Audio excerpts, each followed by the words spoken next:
The Democrats are worried about Michigan. They have seen erosion in the numbers there.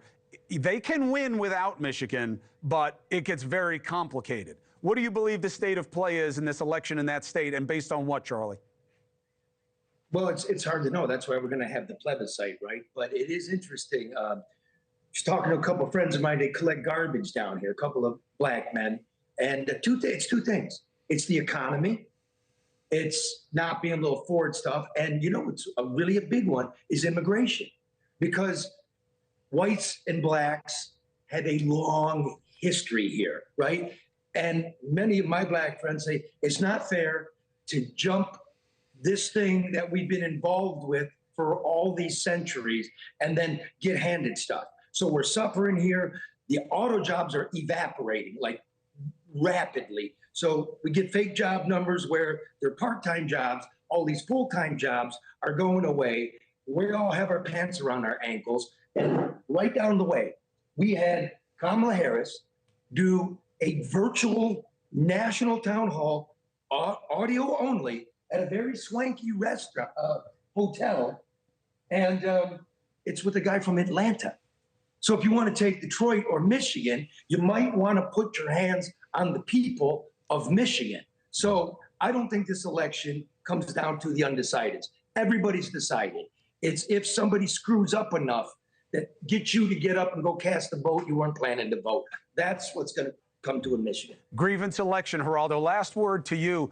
Listening to what Rob said about how black men, and you had been talking about Latino men, what is the chance that they don't care what Trump says? They care about what the net effect of what the policies were on his watch versus now, and it's hold the nose time. The policies were better then. But having covered this for half a century, these Latino men, these strivers who are coming in, they're not coming for so-called black jobs. Black men don't want those jobs. Black men don't want to work in kitchens. They don't want to work mowing lawns with those blowers. They don't want to be poultry processors and meat packers. They want real jobs. Black men want jobs in society where they can be upwardly mobile. You know, so I disagree. It is because of propaganda. It is because of the constant the Biden administration, the Harris Biden administration blew the border. They blew the border. They did a terrible job on the border. Geraldo, do you know what chicken processing in 1985 was paying in today's dollars $31 an hour. Yeah. Today it's $16.50. $16.50 in today's money, which was $32 when Hormel went on strike in '85. That's the deal. We're all competing for the bottom. When you go around to the Hormel plant, you tell me who you see. Tell me who you see. Let me make a point here. Hold on. Let Rob get in. Let Rob get in. Let me make a point. It's not that black men don't want to do those jobs that you deem as menial, Geraldo, in your words, not anybody else's. They will not do those jobs for the subpar wages that are paid to illegal immigrants. Now, let me tell you a quick story. I wrote a book called Always a Soldier. There's a story in that book about a McDonald's hamburger bun plant that was right outside of Chicago. When the immigration authorities made sure that that plant was not hiring illegal immigrants, they had to hire people from the local communities, many of which ended up being black men, and they had to pay them a livable wage. So let's stop with the fiction that black men don't want to work and that they don't want to do these jobs. What they don't want to do is these jobs for what these employers are paying illegal immigrants to do. You ever see what the United Farm Workers look like?